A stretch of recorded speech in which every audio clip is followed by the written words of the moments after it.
Greetings everyone and welcome to today's webinar where we will discuss on OHSAS 18001 plus ISO 40001 implementation methods.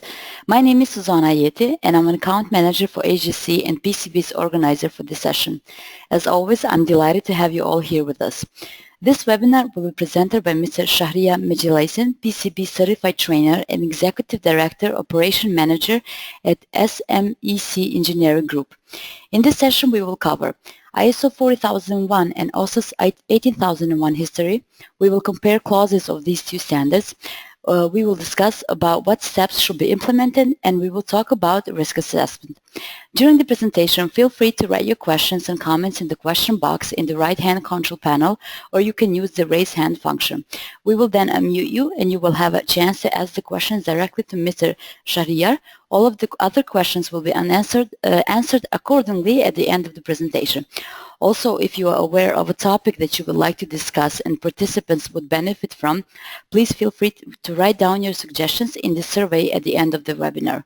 We are strongly committed to providing our audience with updated and useful information. Please, Mr. Shahriyar, you may start the presentation. Thank you, Susanna. Good morning, good afternoon, and good evening to all the attendees and participants. Today we want to talk about OHSAS 18001 and ISO 14001 implementation methods. But as you know, the OHSAS 18001 will be revised and the ISO 45001 will be published in near future.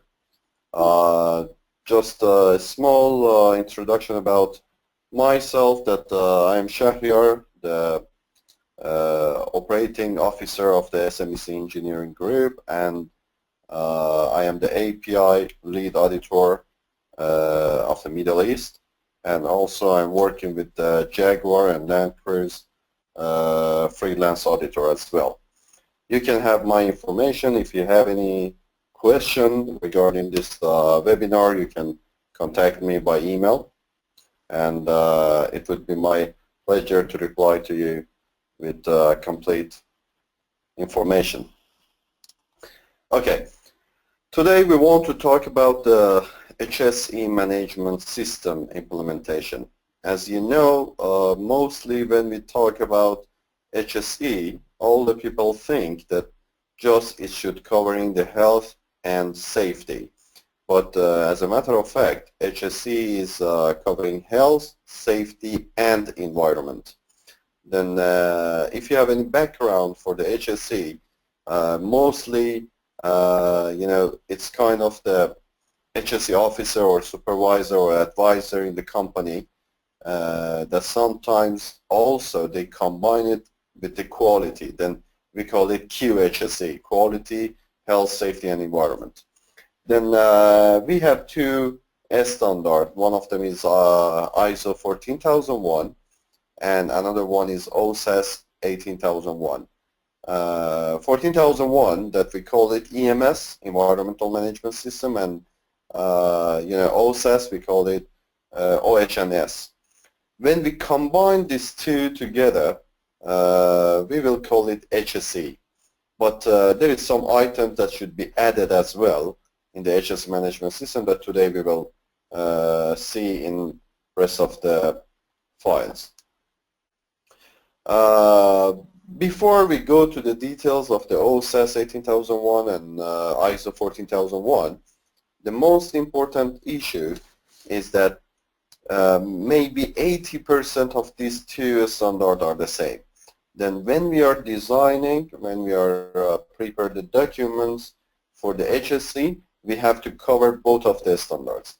As you can see on the OHSAS 18001, that is occupational health and safety management system, you have OHSAS policy, planning, implementation and operation, checking and corrective action, management review, and continual improvement.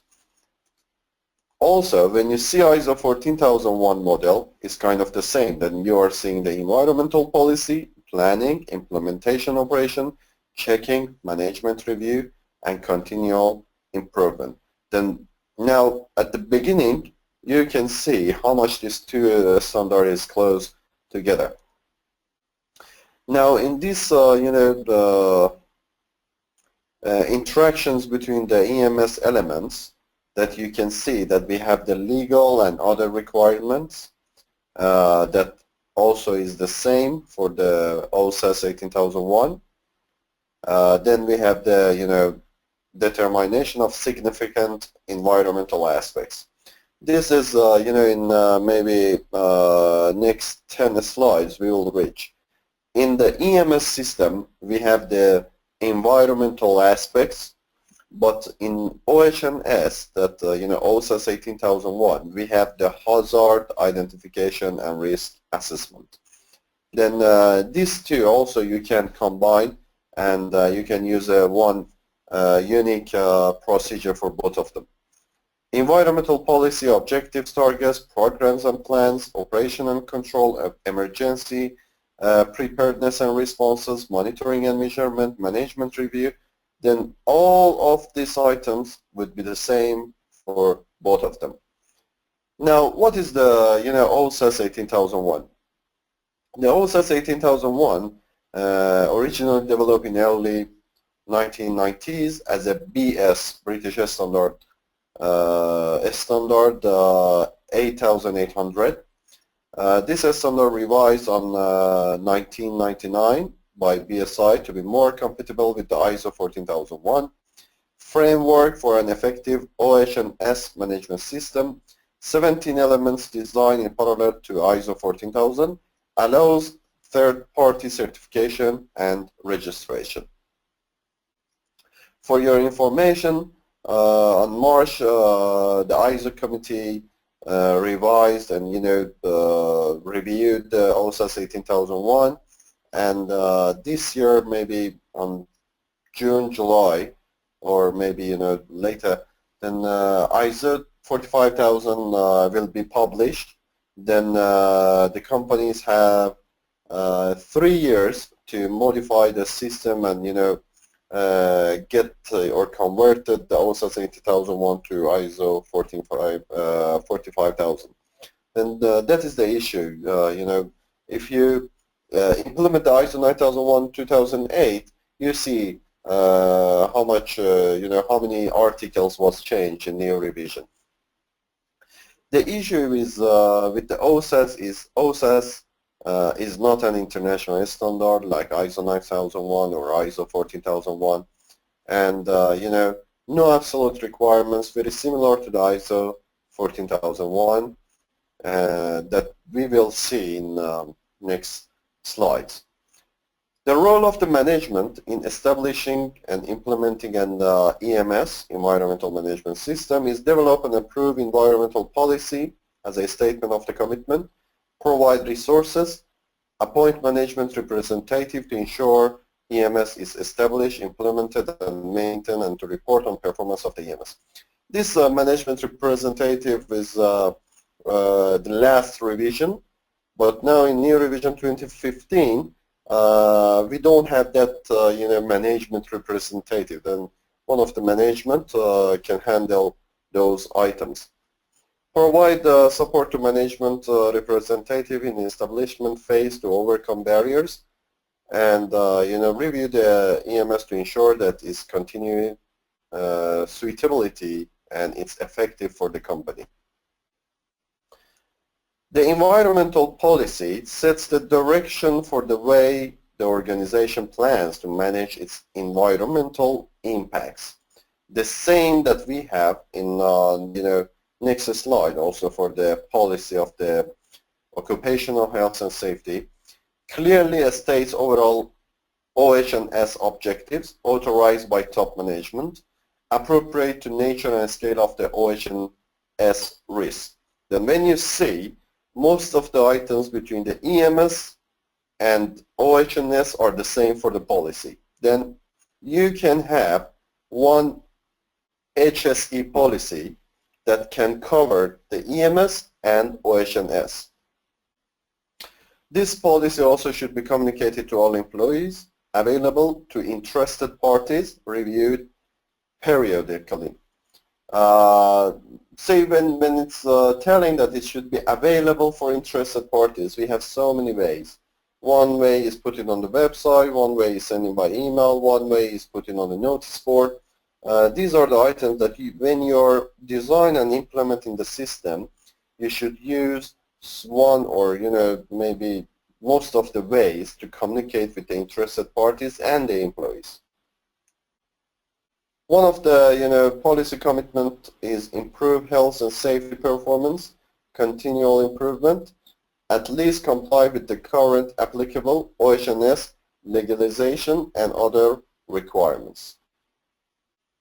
For the planning, as you saw on the I think third or fourth slide, we have for the EMS as a significant environmental aspects. Then we have to first identify those hazards and aspects. When we are talking about the planning the EMS or planning OHSAS, or we will combine now in the system and we call it about the HSSE. First we have to do the identification of the hazard, then risk assessment, and after that controlling the risk. And another item is identifying the legal and other requirements, put the objectives, and then prepare the programs. The same that you can see on the EMS as well. For the environmental aspects, identifying environmental aspects is something that you should first prepare one procedure. That this procedure is combined with 14,001 and 18,001, and you should first identify the aspects for the EMS and hazards for the OHSAS 18,001. When you determine the aspects, first those aspects should be under control with significant impact. These are, you should explain very well on the procedure that you are, for example, changing the oil of the car, or repair and maintenance procedure in your company. Repair and maintenance means that you are changing the oil, changing the filters, and changing the tires. These are aspects for the environment. What is the impact? Okay, changing the oil means the oil will go to the solid inside the environment, or that tire you will put it on the somewhere inside the environment. These are the aspects and impacts for from the view of the EMS. For the OHSAS also, we have this one. For example, the guy is working at height, or the guy is working at confined space, is kind of the hazard for him. And you have to do the analyze, you have to do the risk, and when you calculate all this, you see that the guy who is working in that field or that site should wear this kind of the PPE, or he should use harness, or sometimes he should carry the H2S gas detector. These are actually the result of the risk assessment in your company. I really urge everyone, if they want to enter to the HSE management system implementation or consultancy, these two standards are the basic. You have to know them, but the most important part, go and study NEBOSH IGC as well. NEBOSH IGC also is I think 6 months course that they will give you all the details about the HSE, about risk assessment, hazard identification, environmental, but that one is just for the training. It's not, it means that your company cannot achieve any certificate for the NEBOSH. It's just for you. It will increase your information. It will increase your, it will update your information and data for the company. For the hazard identification and risk assessment and risk control, methodology must be proactive in advance of the process. Equipment changes allows engineering of hazard controls during design, implementation of the control as changes occurs. Success requires a strong management of the change, means MOC procedure. You need to prepare it. It's not mandatory, but it's better that you have it according to the ISO. Process overview is like this, that say you will identify the hazard, you will evaluate the risk under current controls, that you see that your risk is high, medium or low level. Then evaluation of the tolerability of the residual risk and identification of the needed additional controls. Then first you will identify the hazards or aspects, then you will evaluate the risk. The risk is high, medium, low.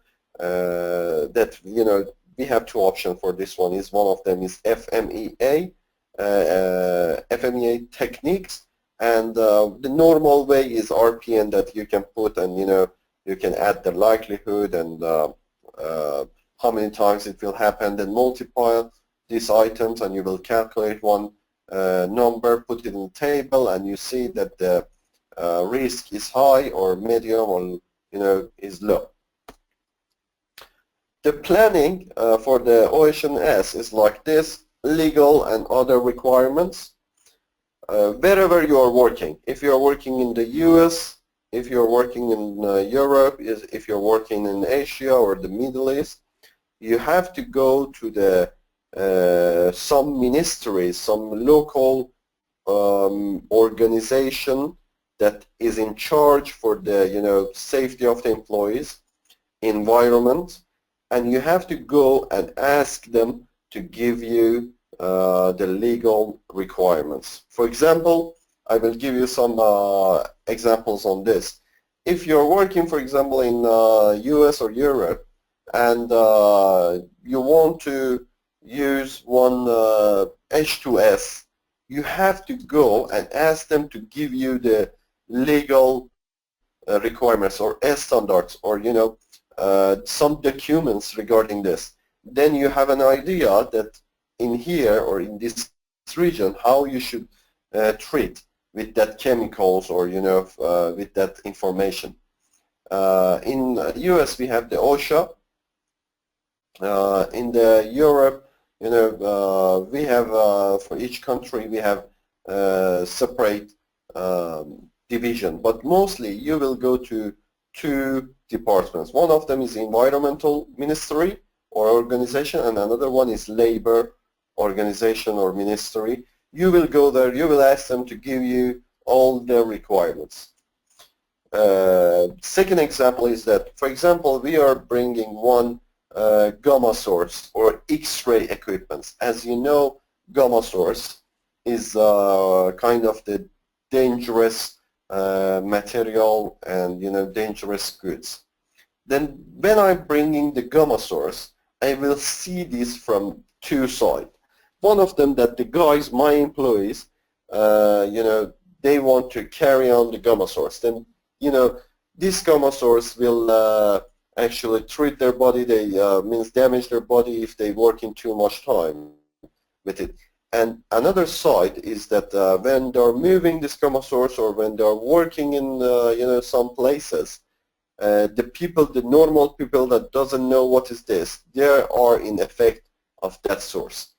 That is the reason when you want to work, for example, in the Utah, you have to go to the Utah Atomic Regulation authorities, get the license. If you are working in the Middle East, you have to go, for example, on atomic energy authorization of that country and get the license. And your guys also should know and aware about those items.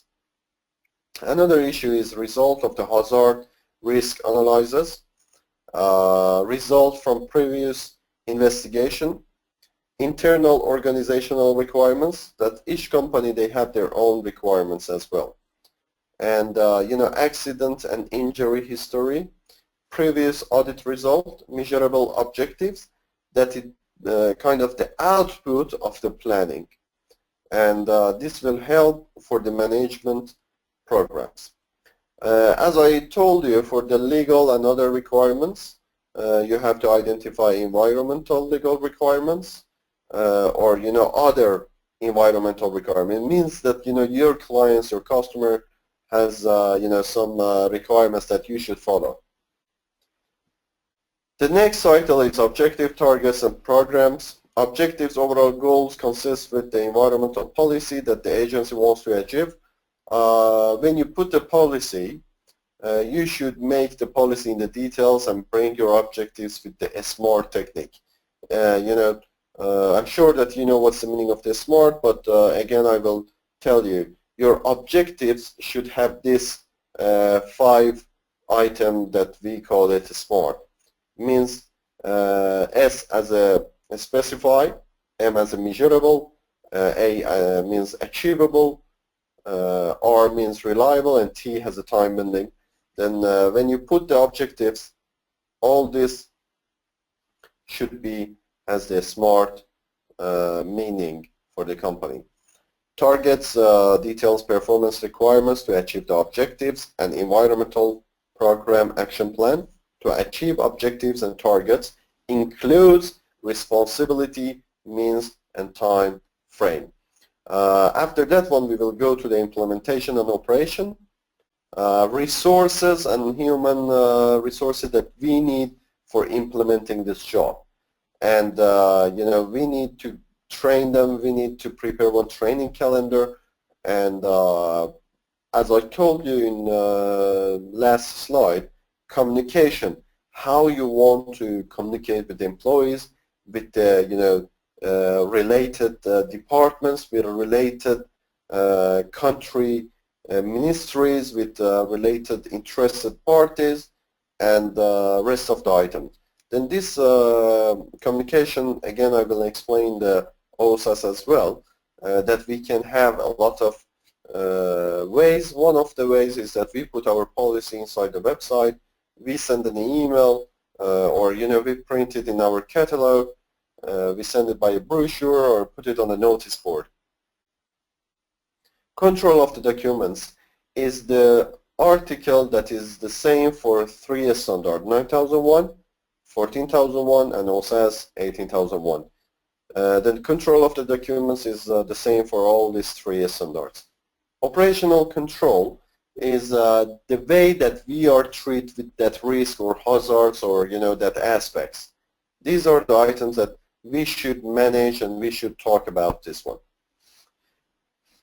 For resources, roles, responsibilities, and authorities, this one is the same for 9001, OHSAS 18001, and 14001. Then if you have ISO 9001 and you want to get 14000 or 18001 separately, just you have to add ISO 14001 in your references. Also, you should calculate and prepare some training materials for the employees according to the 14000 or 18001. Then this item also is the same for those 3. And when you, if you are aware about 9001, in 9001 we are actually prepare the training requests, prepare the training calendars, evaluating the trainings, and will be assess the competence of the employees. This also is the same for 14000 and 18001. For the communication, as I told you, we have to develop internal communication process, ensure that communication from external parties is appropriately managed, decide how to proactively communicate externally about significant environmental aspects. Documentation, I explained to you that you should, your documents should be under control. Your documents should be approved by related person or head of the departments, and it should have the review and updated procedure. Then when you prepare some procedures or work instruction each year or each 6 months, you have one instruction to review them and revise them and modify them. The next one is operational control. Sorry, I'm going fast because we don't have that much time, and I want to review as well for the OHSAS 18001 some of the items, and we'll share with you. Operational control is physically control all activities, functions, products, and process associated with the significant environmental aspects. Then when you identify the aspect of the environment, then you should control that aspect, or at least bring the risk to the level that you can ignore it or you can control it. Operational control must include documented work instruction and operating procedures defining the manner in which control will be maintained. For example, we are telling that, we have the repair and maintenance procedure in our company. We are changing the oil of the car or vehicle, we are changing the tires, and we are fixing the engine or something like this. These are the main process for one logistic company. Then you cannot say that, hey, you should remove your process. No, they cannot remove it. You should find a one operational control. Then you are telling, okay, when you are changing the oil, please keep that oil and then pour it in a one big barrel, and each month sell that barrel to the one company. Then you are doing your job correctly. Again, I am telling you, for the ISO 14001 especially, it should be started from you, me, and the company. I don't care what that company is doing. When you sell that barrel to that company, maybe that company go to the desert and put the barrel inside there. This is not my issue. First, I should do my job correctly. Okay. For example, there was something that I saw in the building. In the building that I'm living, they are telling us that you have to divide the plastic, glasses, food, everything in the separate baggage. Then, for me it was interesting. I divide all these items. I put it in the divided, baskets or bins, but the truck, when they come into the building, they put all of them in one truck. Then what's the difference? But, that part is not my issue. First, I should do my job correctly. Then I separated, I segregated, and I put it in different, baggage for recycling or, for their company use as their instructions. The rest is not your issue, is not my issue. That is the issue. If we start from ourselves, then this environmental management system will connect globally. Then these issues that you see, that we have the energy problem, water problem, or all these items, is that we are not starting from ourselves.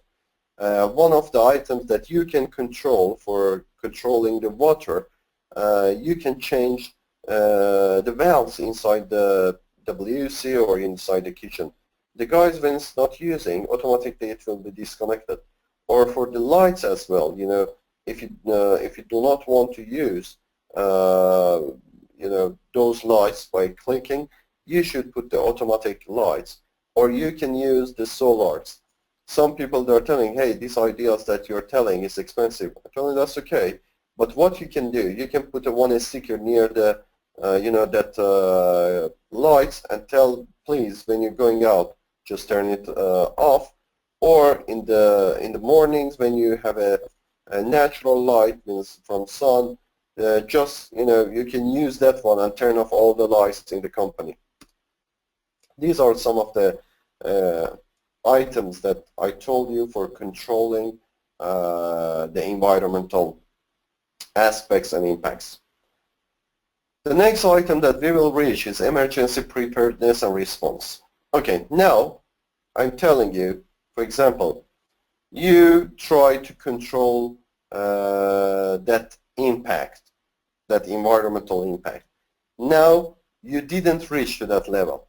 Okay, you did a lot of things, but you couldn't reach. For example, now I'm telling you, if fire happening in one of your repair and maintenance, and next to you is I will say desert or natural or another house or company, how you want to manage this one.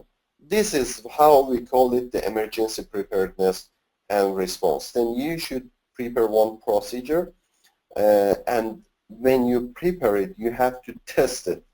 This is why we prepare the scenario. We prepare the scenario, and we will take the, record it on the, CD or, video, or put it on laptop, because we want to analyze that the people we put the, target within 5 minutes, they will bring the fire extinguisher, they will go and turn it off, or they will inform the neighbor beside it. But, in reality, it didn't happen. Then we should maybe revise, or we should maybe train our people, or maybe we should contact the, one organization to do this in case of any emergencies. For checking, we have the monitoring and measurement procedure and the process evaluating of compliance, and then we have the non-conformity, corrective action, and preventive action. For the monitoring and measurement, we have to monitor the activities, functions, and process that are associated with the significant environmental impact. One of the items that, is important, you have to measure the lights, sounds, those CO2 air emissions inside your company. And you can ask from another company, or if you're doing that, all your equipment should be calibrated. Then, because I will explain these NCRs and those information, internal auditing OHSAS, then for that reason I will just pass it by. Now, when you see I was talking about the EMS, the same that we have it for the OHSAS. Then implementation and operation, that you see that structure and responsibilities, training, awareness, and competence are the same. Consultation and communication is something that we have it on the OHSAS 18001 consultation, but in the EMS just we have the communication. Then that is one of the difference that you can see on these two standards. For training, especially for OHSAS, you have this one that ensure employees awareness and competence for doing their job. If you're hiring one guy as a security, then he should doesn't have any problem with the eye, because he's working in the nights and he's going and checking the warehouse and those items. Then he should be competent to check visually, inspect the departments or the items. Taking into account different levels of the responsibility, ability, literacy, and risk. These are also for the items that we have for the training. For consultation and communication, more internally focused than ISO 14001, as you see. Employee involvement and consultation in development review and policies and procedures. For example, in OHSAS 18001, we have toolbox meetings. Then the guys monthly or weekly, they will sit and they will tell about their experience about the HSSE. That is the thing that, in OHSAS 18001, this communication and consultation is becoming more details. About changes that affect on workplace safety or health, you will talk about on this again in the toolbox meetings. And buying ownership or motivation inside of shop floor perspective.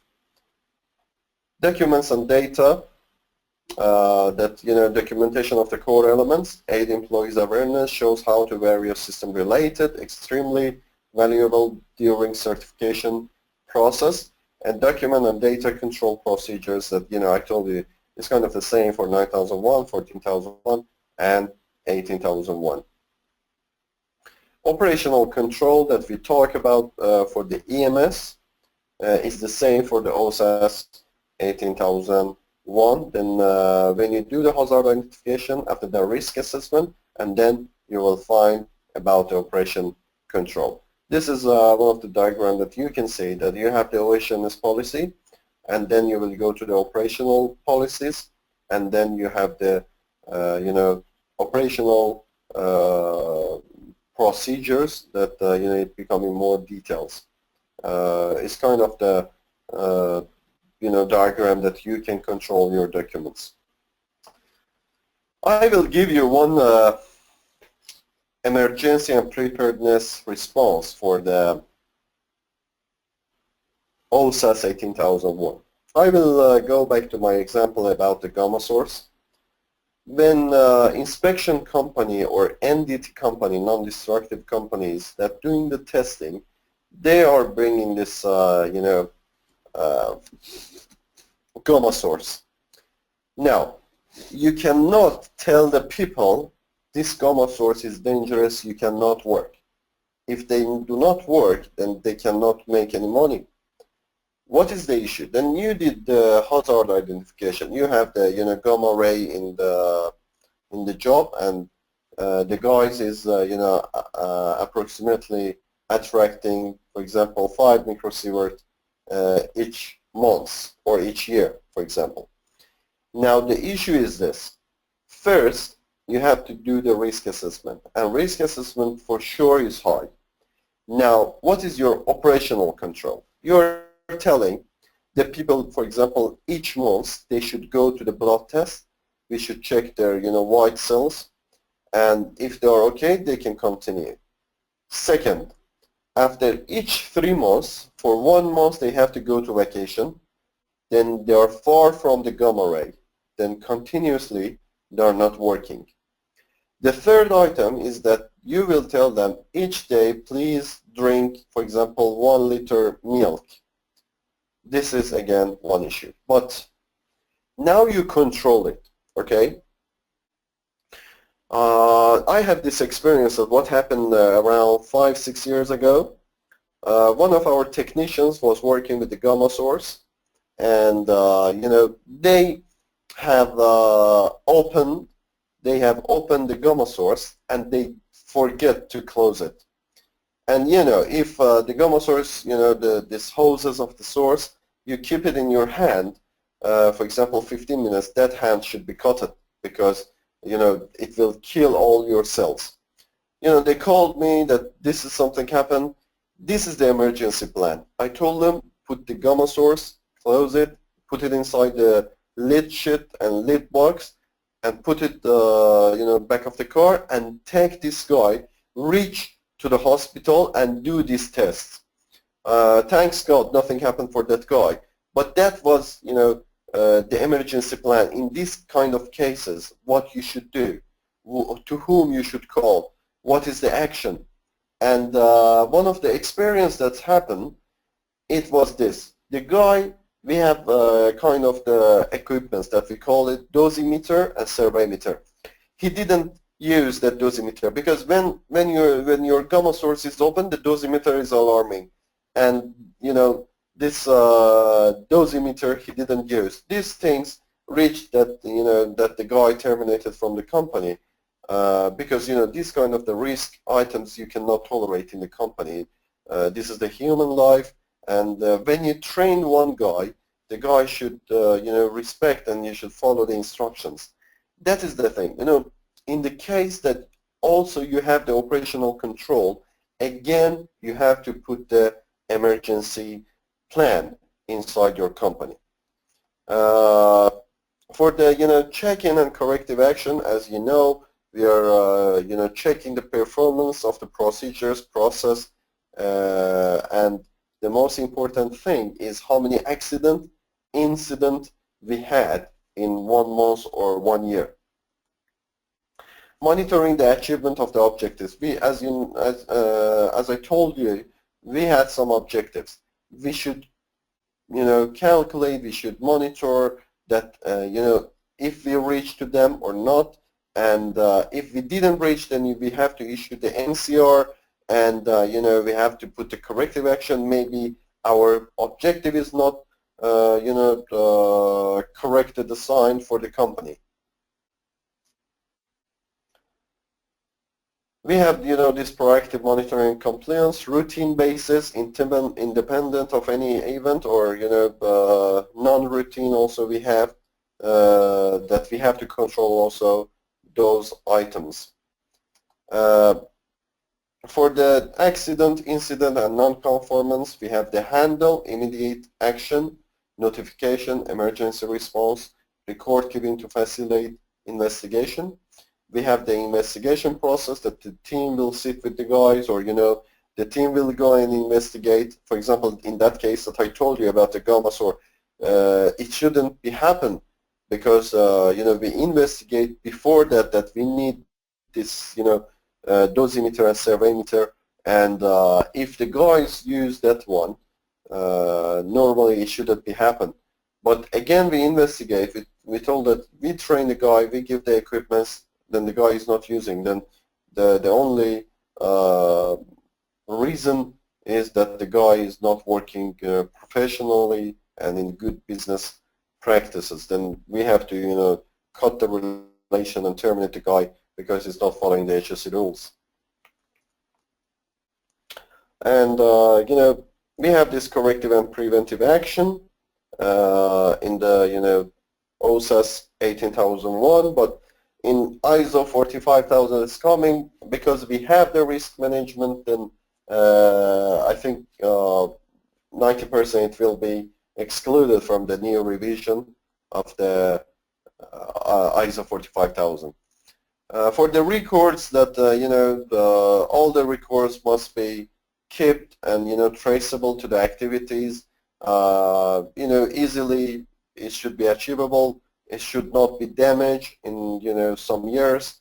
And these are the items that we have, as I told you, in 9001, 14001, and 18001.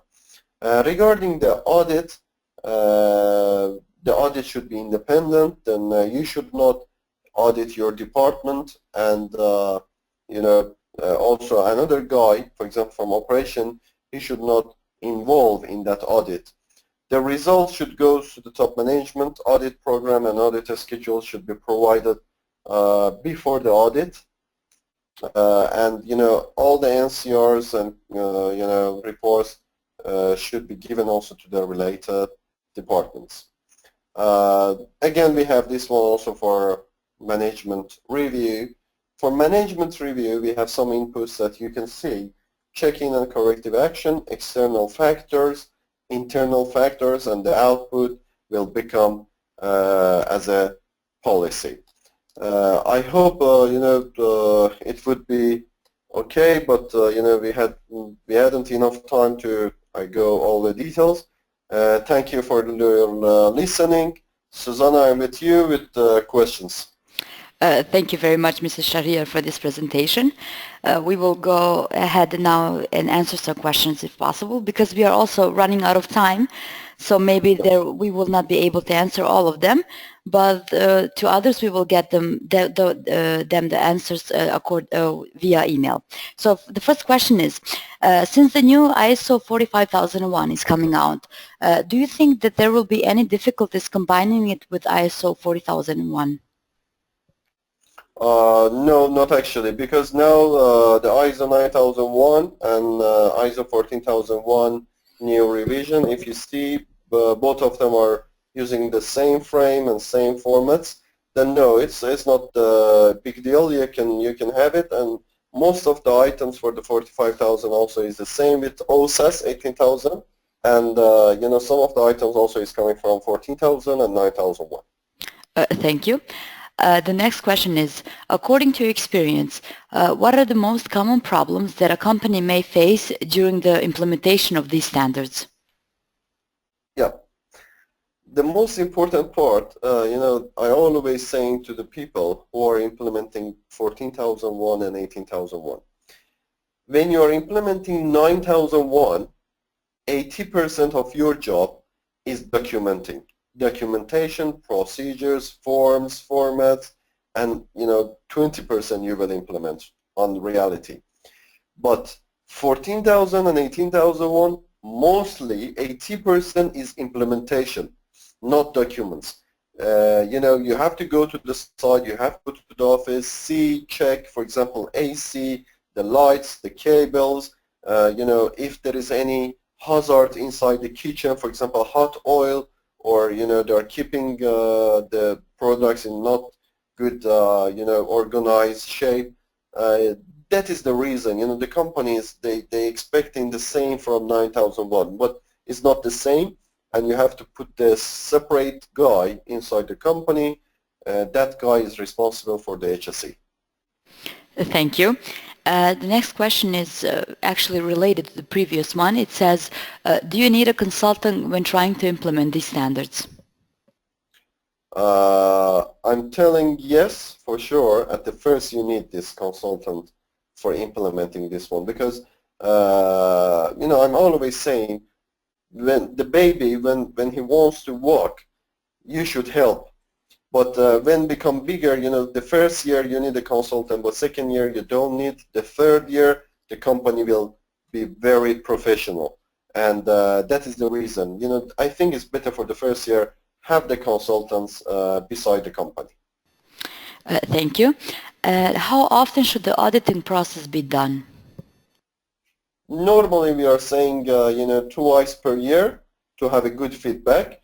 But if you don't have that much NCR in each 6 months, you can postpone it and you can make it once a year. Thank you. Mr. Shahriyar, I'm sorry, but we are running out of time, so I would like to thank you once again for this presentation. It was our honor having you as a presenter. I would also like to thank all the attendees for taking the time out of their busy schedule to join us. We hope you enjoyed this webinar. We received all of your questions, and because the time is limited, we will answer to your questions individually by email. Also, don't forget to check PCB's webinar schedule on our website, pcb.com, and subscribe to our YouTube channel and be updated with our weekly webinars. Next Friday topic is Altered States, Active Shooter, Planning for the Unthinkable. Until then, have a great weekend, everyone.